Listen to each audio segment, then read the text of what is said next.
Bonjour, bienvenue sur la chaîne. Aujourd'hui, une nouvelle histoire très peu connue sur un passager du Titanic. Le Titanic, majestueux paquebot, glissait sur les eaux glacées de l'Atlantique Nord, emportant avec lui des rêves, des espoirs et des secrets. Parmi les passagers se trouvait un jeune homme nommé Samuel Carmichael, un photographe passionné qui espérait capturer des moments inoubliables de cette traversée historique.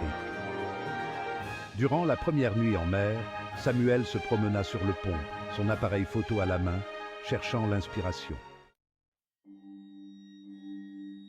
Alors qu'il ajustait son objectif pour photographier la pleine lune se reflétant sur les vagues, il aperçut au loin une silhouette éthérée flottant au-dessus de l'eau.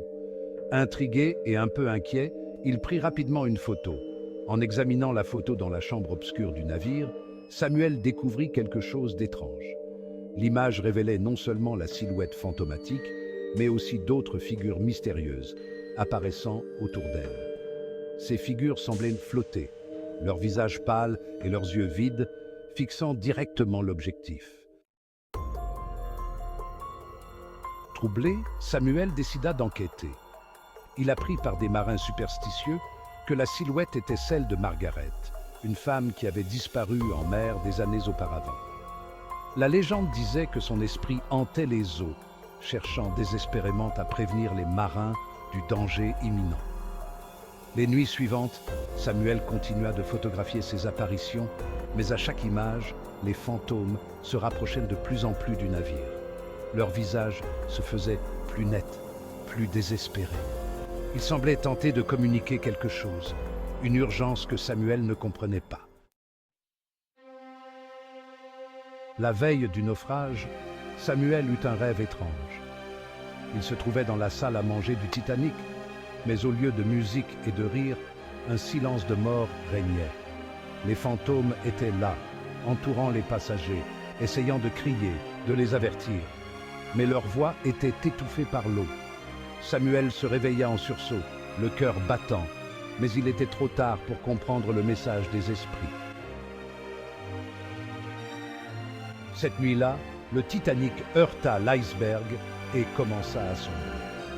Alors que Samuel luttait pour sa survie, il comprit enfin que les fantômes essayaient de prévenir du danger, de sauver les âmes à bord. Mais leur message était resté prisonnier de l'au-delà, incompris jusqu'au dernier instant. Samuel ne survécut pas à cette tragédie, mais son appareil photo fut retrouvé des années plus tard, immergé dans les profondeurs de l'océan. Les photos qu'il avait prises, désormais célèbres, montraient clairement les visages des esprits qui avaient tenté, en vain, de prévenir la catastrophe. Certains croient que ces fantômes continuent de hanter les lieux, murmurant aux oreilles de ceux qui s'approchent trop près des eaux sombres où repose le Titanic. C'est ainsi que l'histoire de Samuel Carmichael et des fantômes du Titanic est devenue une légende méconnue, un écho des abysses avertissant ceux qui osent encore défier les profondeurs où tant de vies ont été perdues. Merci d'avoir regardé la vidéo. Laissez un commentaire ou un pouce bleu si vous avez aimé. À très bientôt.